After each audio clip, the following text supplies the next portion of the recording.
오늘 메시지의 제목은 이가봇과 에벤에zer. 아마 제목을 들으면서 이게 무슨 소린가 하는 감을 가진 사람들 많을 거예요. 이스라엘 역사를 보면은 곧 이가봇과 에벤에zel의 시대에 이렇게 나눌 수가 있거든요.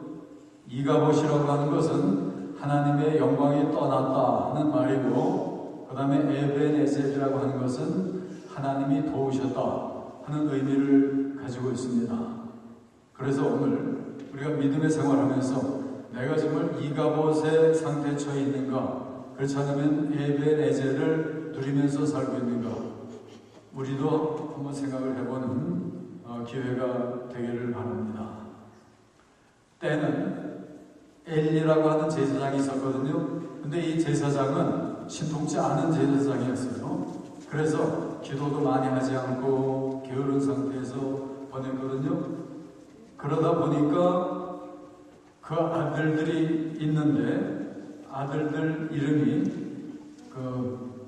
두 명의 아들이 있었는데, 비나하스라고 하는, 홈니와 비나하스라고 하는 두 아들이 있었는데, 자기 아버지 따라서, 아버지가 신통치 않았으니까 제사장의 역할을 하거든요. 그런데 이제 제사 지내러 성전에 오는 사람들 물건을 뺏기도 하고 성희롱을 하기도 하고 이렇게 지내고 있었어요.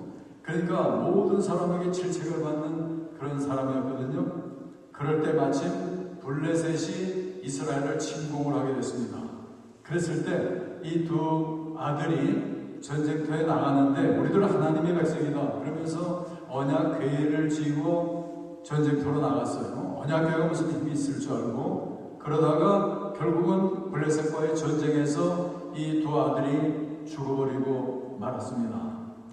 그 아들이 죽은 소식을 엘리 제사장이 듣고 나서는 너무 슬퍼서 의자에 앉아있다가 쓰러지면서 그대로 죽어버리고 말았어요. 그때 비느하스는 아내가 있었는데 그때 아들을 잉태하고 있었습니다. 그런데 그 소식을 들으니까 자기 남편도 죽고 전쟁에 패하고, 그러니까 너무너무 슬퍼지면서 죽어가면서 아이를 낳았거든요. 그 아기 이름이 이가봇이었어요. 이가봇의 뜻이 하나님의 영광이 떠났다. 그게 바로 그 아들의 이름입니다. 엘리 제사장의 손자의 이름이에요. 여러분, 이가봇처럼 하나님의 영광이 떠났다. 떠나니까 뭐 되는 게 있겠습니까? 그저 어둡고 슬픈 일만이 계속된 것이 바로 이스라엘의 한때 이가봇 시대의 이스라엘의 운명이었습니다. 그렇지만 하나님은 이스라엘을 이가봇 상태로 그대로 머물게 하지를 않고 은혜를 베푸시는 하나님이잖아요. 이가봇에 이어서 에벤에zel의 시대가 열리게 됩니다. 이가봇을 이을 수 있는 새로운 한 인물을 택하시는데, 그분이 바로 사무엘이에요. 사무엘은 그 어머니 한나가 잉태를 하면서부터 정말 하나님만을 진실히 섬기면서 그가 태어날 때 제일 먼저 그를 하나님 성전에다 드리잖아요. 드리다 보니까 하나님이 이 사무엘에게 말씀하시고 계시를 주시고 그를 통해서 이스라엘 민족에게 새로운 역사를 일으켜 주십니다. 여러분들이 신앙생활 하면서 가장 위대한 일이 어디 있는지 아세요? 지금 여러분들은 이 하나님의 성전에 들어와 계십니다. 성전이 축복된 자리예요. 여기서 하나님의 메시지가 흐르고 하나님의 은혜를 서로 함께 나누면서 용기를 주고 기쁨을 누리고, 그러면서 영생의 놀라운 소망을 누릴 수 있는 것이 바로 이 성전에서 이루어지잖아요. 그러니까 사무엘의 어머니 한나가 아들을 낳았을 때 성전을 위한 아기다 그러면서 바치다 보니까 이 사무엘을 통해서 이스라엘 민족 역사에 너무나도 놀라운 위대한 일들이 일어나고 있잖아요. 여러분, 성전에 들어오는 일 너무나도 축복된 일입니다. 여러분들의 자녀들 성전 중심으로 말씀을 누리면서 받으면서 사는 일, 이거보다도 놀라운 일은 없습니다. 사무엘이 그 어머니의 소원대로 하나님 성전에 바쳐졌을 때 이제는 완전히 하나님의 일만을 하면서 살려고 하는 거예요. 그러면서 한 일이 뭔지 아세요? 모든 사람들을 성전으로 모으면서 언제나 한 일은 회개 운동을 한 거예요. 자신들의 모든 죄와 잘못들을 그대로 깨닫고 때로는 금식까지 하면서 하나님 앞에 제사를 드리도록 한 것이 바로 사무엘이 한 일이었습니다. 그래서 이가봇의 때 여러 가지 나쁜 일들을 놓고 이제는 미스바라고 하는 곳에 사람들을 모이라고 했어요. 오늘 본문에 보면은 모이라고 해놓고 거기에서 기도를 하고 하나님 앞에 부르짖잖아요. 그러다 보니까 이 소식이 블레셋에게 알려지면서 블레셋이 또 사무엘 때에도 이스라엘을 침공해 들어옵니다. 그때 사람들이 사무엘을 보고 우리를 위해서 밤낮 부르짖어 주세요. 그러면서 사무엘에게 아뢰니까 사무엘이 정말 백성과 더불어 하나님 앞에 끊임없이 부르짖습니다. 하나님이 우리 민족을 구해 주시옵소서. 그럴 때 하나님이 사무엘과 민족의 기도를 들으시고 그러면서 기적적으로 블레셋을 물리쳐버려 주시잖아요. 그러면서 전쟁에 승리하고 나니까 거기다가 기념비를 세우어서 이름을 에벤에젤이라고 했습니다. 이가봇에서 저주와 참패로 끝났던 어둠의 역사가 사무엘이 하나님을 의지하면서 하나님 앞에 끊임없이 기도하면서 나가다 보니까 승전하게 되고 그것이 바로 에벤에젤이 된 거예요. 그러니까 우리들은 이가봇의 때가 지나고 정말 에벤에젤의 때를 날마다 살아야 되는 것이 바로 우리 성도의 삶인 거예요. 그러면은 우리가 이런 에벤에젤의 체험을 하기 위해서 어떻게 살아야 될까? 이게 굉장히 중요한 일이거든요. 자동적으로 이 하나님이 돕는 에벤에젤이 우리에게 임하는 것이 아니고 우리가 지켜야 될 조건이 있거든요. 그것은 첫째로 우리들은 이 에벤에젤을 위해서는 항상 모이기에 힘써야지만 됩니다. 5절에 보면은 사무엘이 온 이스라엘 백성을 향해서 미스바로 모이라 내가 너희를 위해서 여호와께 기도하리라. 오늘도 우리가 모였기 때문에 예배가 가능하고 하나님 앞에 기도하면서 은혜를 받고 있잖아요. 그리고 모인 다음에 금식까지 하면서 모든 잘못들을 회개하고 하나님 앞에 부르짖고 있는 이 사무엘입니다.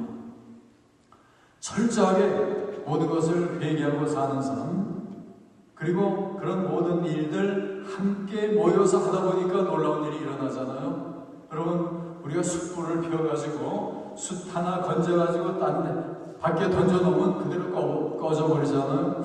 그렇지만은 숯불을 함께 모아놓고 태우게 되면은 불이 활활 타오르듯이 우리 신앙도 서로 모이면서 살아야지만 돼요. 예배 참석을 하고 그러면서 살 때 여기서 에벤에젤의 역사가 일어나는 거예요.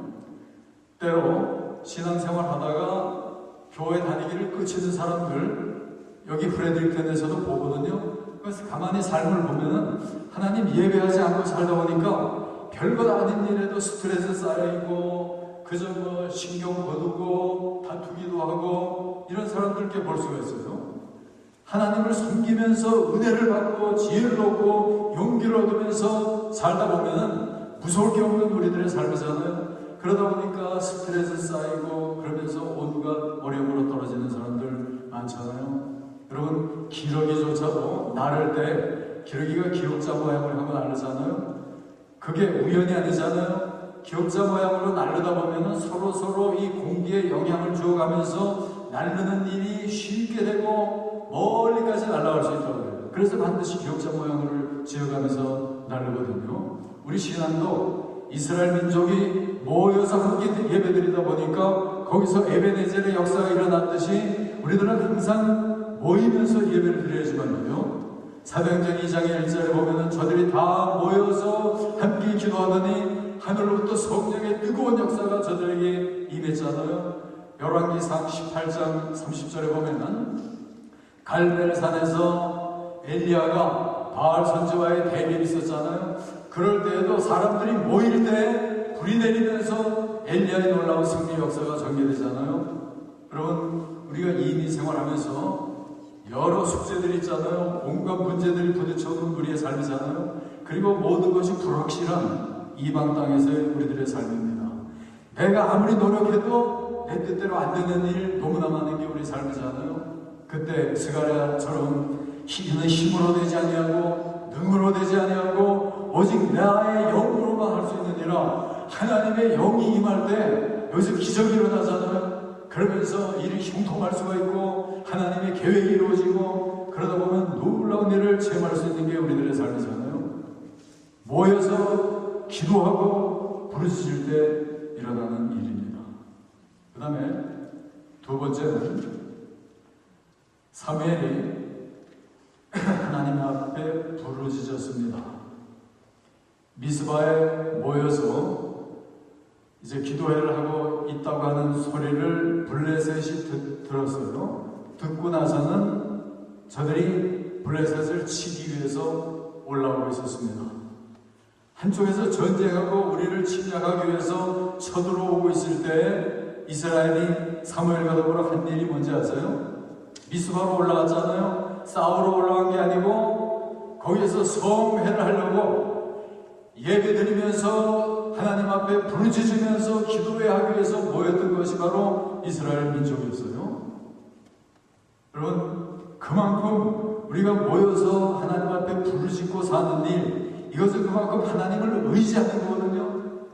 여러분, 우리는 하나님을 의지하는 만큼 하나님의 은혜를 입고 하나님의 힘을 입습니다. 여러분, 신앙생활 하면서 교회를 다니면서 얼마나 하나님을 의지하면서 하십니까? 하나님을 의지하는 일은 우리가 1일 24시간 해야 될 일이에요. 깨어있는 모든 순간을 하나님을 바라보면서 사는 겁니다. 여러분들이 신앙생활 하면서 신앙생활에서 별로 커다란 어떤 은혜나 축복을 누리지 못하고 살고 있습니다. 그렇다면 오늘 이 메시지는 바로 여러분들을 위한 겁니다. 여러분, 어떻게 하면 우리가 순간순간 빠짐없이 주님을 의지하고 살 수 있는지 아세요? 여러분들이 이런 삶을 산다면 삶에 놀라운 기적이 일어나고 있어요. 그러면 우리가 어떻게 하면 되는지 아세요? 간단한 방법이 있어요. 하나님을 간단히 부르면 됩니다. 하나님을 향해서 하나님 나의 아버지요, 이 말 하나만 계속하고 살아도 돼요. 또 어떤 사람들은 나 하나님을 믿습니다, 하나님 믿습니다, 계속 이 말만 하고 살아도 돼요. 의식 속에 입으로 말은 하지 않아도 하나님 믿습니다, 하나님 믿습니다, 혹은 하나님을 사랑합니다, 주님을 사랑합니다, 혹은 주님을 의지합니다, 주님 내 아버지입니다, 주여 도우소서, 한두 마디 이런 말 가지고 계속 그 의식을 누리면서 계속 마음속으로 고백하며 살아보세요. 그러다 보면은 너무나 놀라운 일을 체험한 사람들 너무나 많이 있어요. 왜냐하면 우리가 하나님을 믿는다고 하는 것은 하나님을 항상 의지하시면 돼요. 생명의 근원이 하나님이잖아요.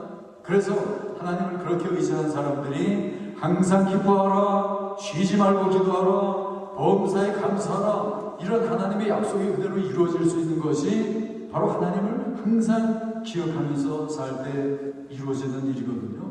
그러니까 블레셋이 철병거를 가지고 쳐들어오는 마당에서도 하나님 의지하고 하나님 앞에 그냥 소리내가면서 부르짖고 있잖아요. 그러다 보니까 어떤 일이 일어났는지 아세요? 하나님이 뇌성 번개 일으키기가 가면서 그 블레셋 진영을 완전히 혼비박산하게 만들다 보니까 이스라엘이 아무런 무기도 없었고 병기도 없지만은 전쟁에 대승리를 하고 블레셋이 다 쫓겨나 버리고 말잖아요. 이게 바로 진실이 뜨겁게 하나님을 믿으면서 나아갈 때 우리가 체험할 수 있는 일이거든요. 그래서 오늘 본문 8절에 보면은 사무엘에게 이르되 당신 우리를 위해서 하나님께 쉬지 말고 부르짖어 주세요, 부탁하잖아요. 그럴 때 사무엘이 어린 양을 취해서 번제를 드리고 여호와께 부르짖을 때 여호와께서 응답하셨다고 그랬어요. 여러분, 신앙생활 하면서 하나님의 응답을 받고 살고 계십니까? 하나님의 응답이 임하다 보면은 여러분, 이 세상에 가장 축복된 일이 하나님이 기억하고 우리를 응답을 해주는 일이에요. 그래서 사무엘이 그렇게 부르짖었고 예수님조차도 이 땅에 계실 때 겟세마네에서 부르짖을 때 얼마나 전심을 다해서 기도했는지 땀이 흐르는데 땀에 피가 섞여서 흐를 정도로 생명을 들여가면서 하나님 앞에 부르짖었어요. 그러다 보니까 정말 전 인류를 구하는 너무나도 엄청난 일이 일어나잖아요. 성경 복음서에 소경, 거지, 바게베어라고 하는 사람이 소경이 됐으니 얼마나 불편하고 불행한 일입니까? 그런데 예수님 소식을 들었어요. 자기 동네로 지나간다고 하는 얘기를 듣고 근처로 와서 예수여 나를 불쌍히 여기소서 너무나 큰 소리로 부르짖는 거예요. 그러다 보니까 사람들이 야 너 왜 조용해? 왜 떠드냐? 그럴 때 예수님이 뭐라고 했는지 아세요? 야 네가 원하는 게 뭐냐? 그때 소경이 뭐라고 했는지 아세요? 주여 보기를 원하나이다. 내 보지 못하는 소경이 내 원하는 건 뭐 있겠습니까? 눈뜨기를 원하나이다. 막 부르짖잖아요. 그러니까 소원대로 그가 눈을 뜨잖아요. 이게 바로 주님께서 하시는 일이에요. 여러분 산다생이라고 하는 유명한 인도의 성자가 있었잖아요. 그는 기도의 중요성을 얼마나 깨달았는지 이런 얘기를 했습니다. 땅 위에서 성도들이 하나님께 간절히 부르짖을 때 하늘에서는 비상벨이 울린다.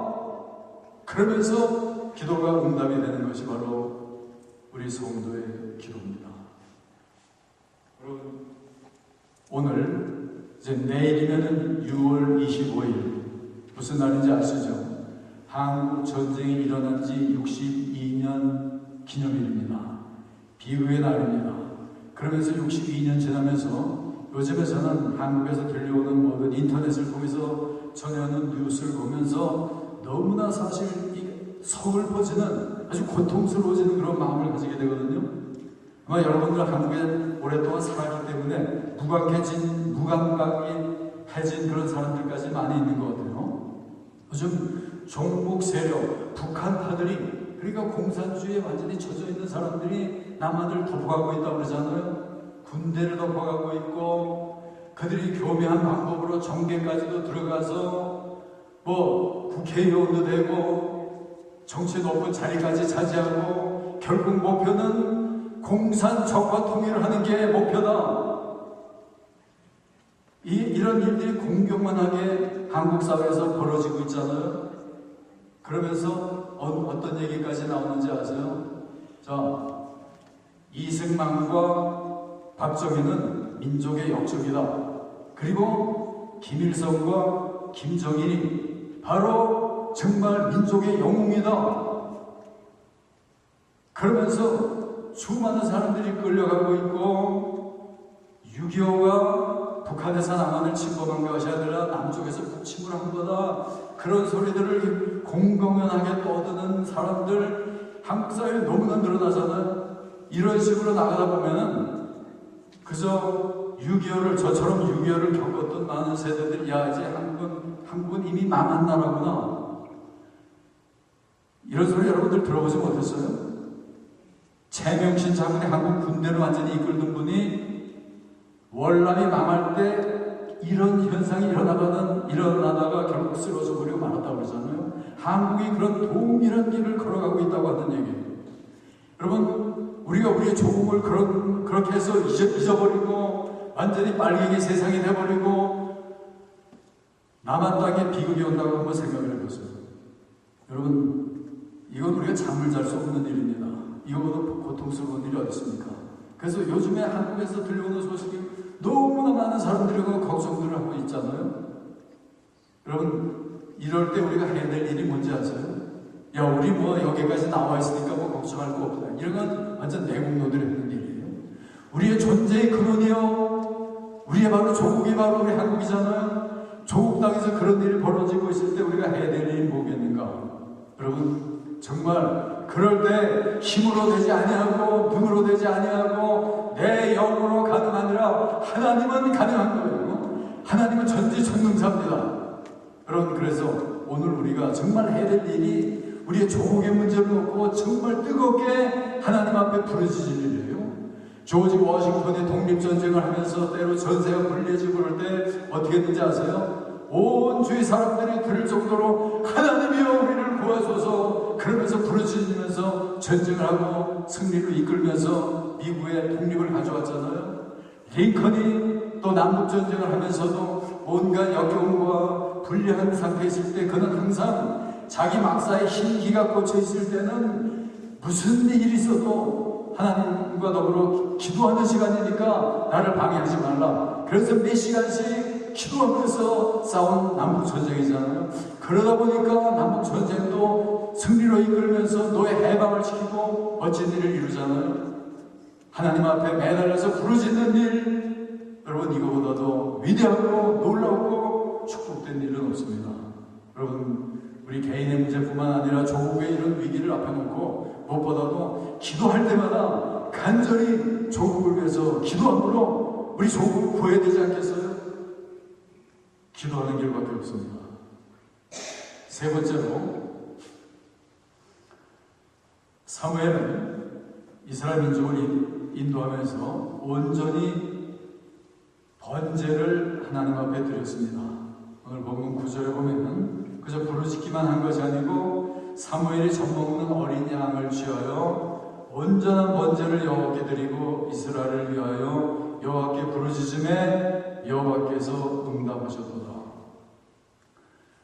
엘리 제사장의 아들들 홈니 비나스는 이런 제사를 번제를 하나님 앞에 드리지를 않았습니다.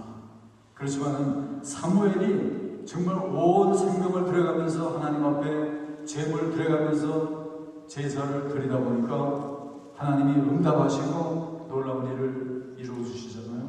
여러분 우리 신앙생활은 하나님 앞에 제사 드리는 일이요 오늘은 예배로 통하지만은 우리의 제사가 뭔지 아세요? 로마서 12장에 보면은 너희는 너희 몸을 하나님이 기뻐하시는 사한 제사로 드리라.